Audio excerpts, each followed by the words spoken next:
Hi guys, my name is Lila Burley. I'm a senior majoring in cell and molecular bio. Hi, I'm Sarah. I'm a senior double majoring in biological sciences and psychology. And today we are doing an alumni spotlight with Sahar. Sahar, would you mind introducing yourself for our viewers? Absolutely. My name is Sahar, and I graduated from URI in 2019. Uh, Decided to apply to med schools at some point, and now I'm a first-year medical student at the New York Institute of Technology College of Osteopathic Medicine. Very exciting. Sahar, what are some factors that led to your decision to pursue medicine? Well, it wasn't immediate. Um, I'm not one of those people that wanted to become a physician since the moment I, 5 years old. I really started looking at medicine really around the end of my sophomore year at URI. So for those of you who are watching who are freshmen considering medicine, you're on time. So don't worry about that. I started off in engineering at URI, and I switched between the different disciplines of engineering, and really wasn't connecting with any of them. And then there was really not one single factor of experience that really led to my decision to pursue medicine, but it was more of a faint idea that kind of snowballed as a result of my experiences that I pursued. And by the end of it, I really couldn't see myself pursuing any other profession other than medicine. At some point, I also changed my major from engineering to cell molecular biology after taking um, the introductory biochem class, which is, I know, very much dreaded at URI, but I liked it a lot, and I was the TA for it. So, yeah, that I have a lot more to say about that, but I know we're a little bit short on time. Yeah, no, thank you. That's good. Yeah. So do you have a particularly memorable experience during your time at URI that you feel like helped you prepare for medical school? Certainly. And I think this experience is something that, I think most of the juniors and seniors are going to remember. And the freshmen and sophomores may have heard of it. And it was an event that happened on campus on February of 2019. It was a Saturday morning. And there was very unfortunate death of a student on campus. And, I was the supervising EMT on the ambulance service at URI that morning. I was the first on scene. We provided clinical care over that hour. And, for those of you who remember the event, it was very devastating for the entire URI community, you know, um, and it was very much a communal grieving.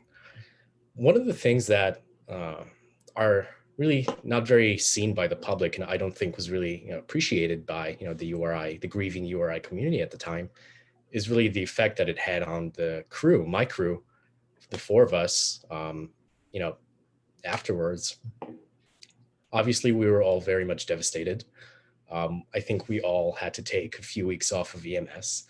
And, to really speak on my own experiences in the aftermath of that event, obviously devastated. And, during those few weeks I took off of EMS, I was really, even considering whether I could whether I had what it takes to become a physician and pursue medicine.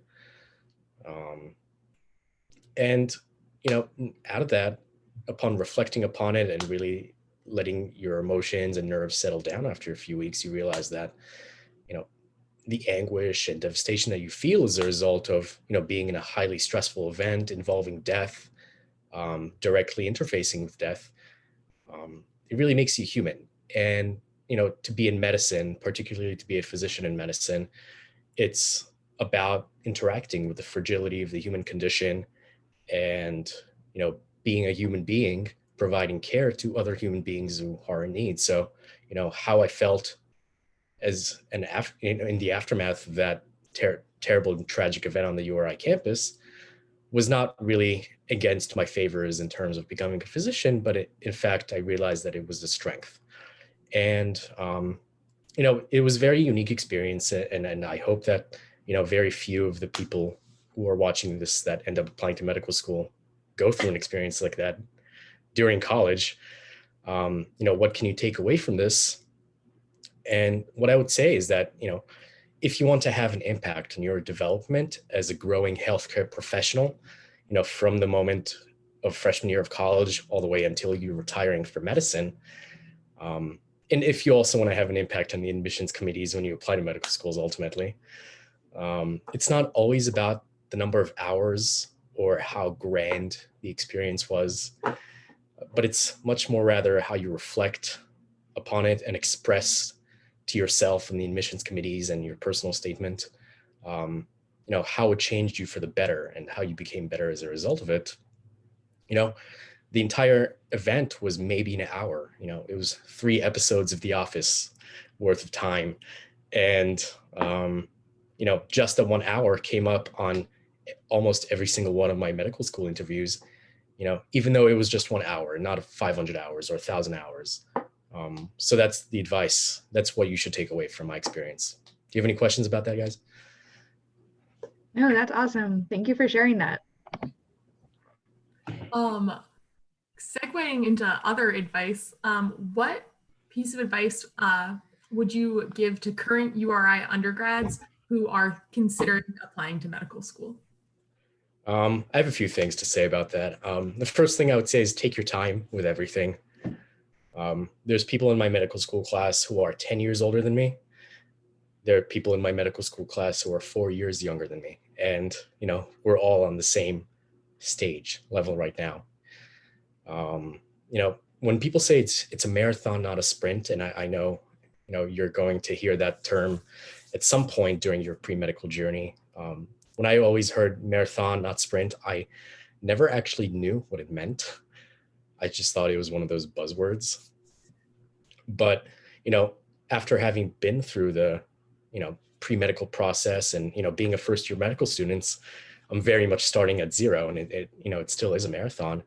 To me, what a marathon means is that it's, the culmination of millions of small decisions that you make and not really one big one.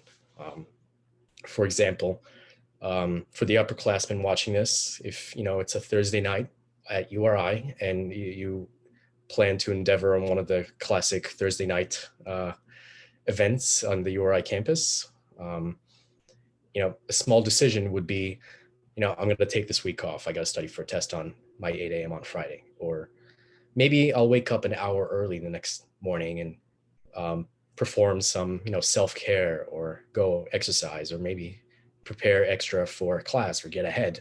Those are relatively small decisions. They're not easy decisions, but they're small decisions. And they may seem a little bit inconsequential at the time, but they add up. So that's what I would say to the early pre-meds watching this. And as far as leadership experiences too, I will say that, a valuable leadership experience does not mean that, you were elected to be the president of a club or whatever.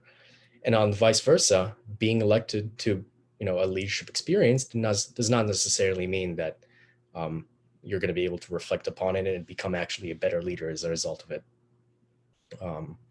So that's another point. And really my last point to really the early pre-meds who really have a long journey to medical school ahead of them is that I would, stay away from people who you subjectively perceive as, the cutthroat or toxic in the pre-med arena. And most of the time they don't even realize it, I would say, but it really is in the eye of the beholder. And, in my subjective experience, even in medical school interviews, there are people who are cutthroat and toxic, but in my subjective experience in medical school, there are very few people who are cutthroat and toxic. So, interpret that how you want, but that's what I'll say about that.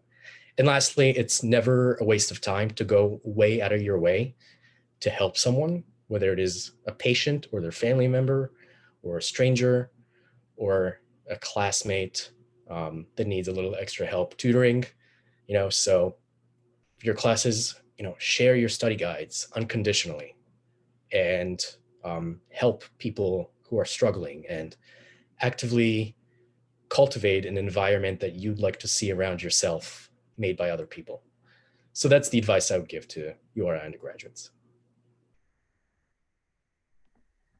So all of those I personally think are awesome. So thank you for sharing. I'm sure Sarah agrees. So you already kind of addressed this a little bit when you were talking about the biochemistry course, CMB 311. I believe that's the one, right? Yeah, Yes, okay. that's the one. But are there any other courses and particular experiences available to URI students that you would recommend for pre-medical students? So, that question really has two parts. The first part is really one of the hardest things for pre-med students to, one of the biggest hurdles, and that's the MCAT.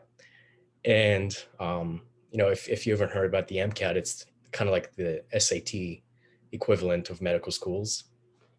And, um, I would recommend, taking all your prereqs for medical school. Take your biochems, take your genetics, especially cell biology. And, I was a CMB major, so I'm a little bit biased. Do those. As far as what classes prepare you for medical schools, there's very few, if any, I would say. Even anatomy, I took anatomy before it was anatomy physiology. I took it separate. And, going to medical school, like, you remember the four chambers of the heart or whatever. And then you get to the anatomy dissections and you realize there's about 7,000 anatomical parts in that area of the body you have to remember. And those four chambers that, you studied so hard in undergrad, they really just fall into the mix. And, same goes for any biochem or cell biology or genetics that, like,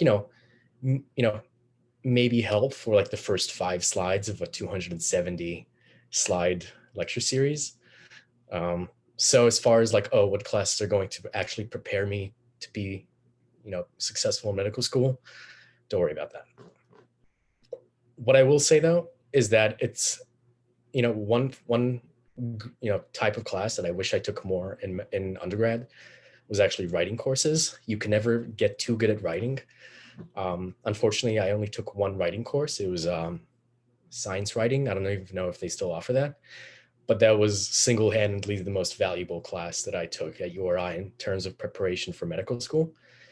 Because, I do a little bit of research right now in medical school, and it's really just writing scientifically. So I think taking science writing really helped a lot.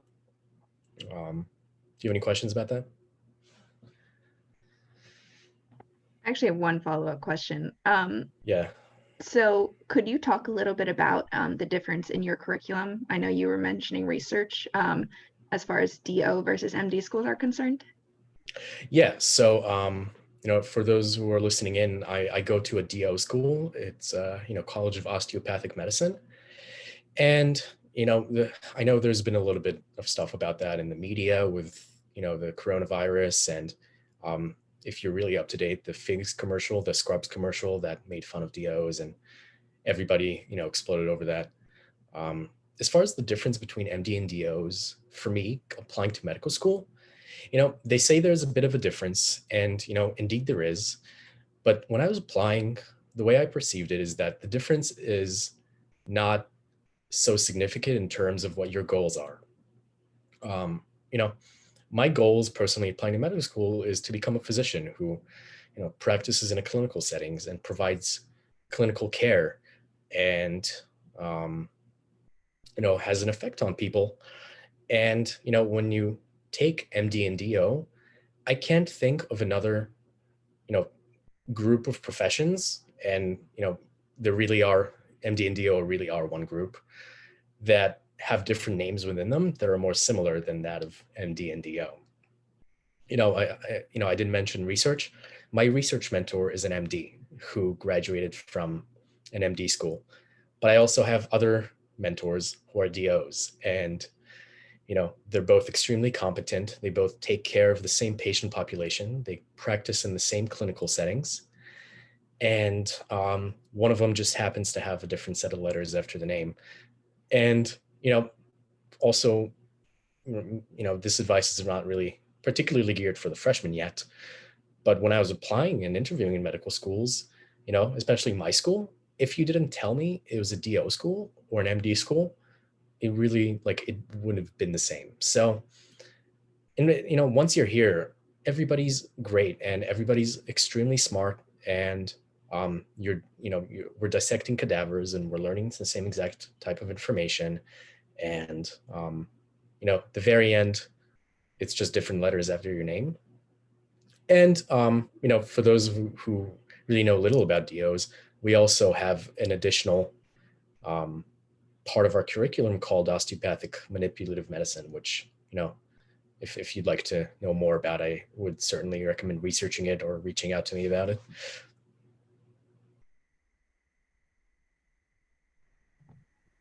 Sahar, thank you so much. That's awesome.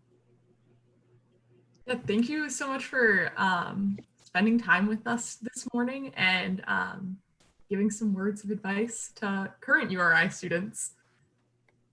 Thank you. Thank you for having me.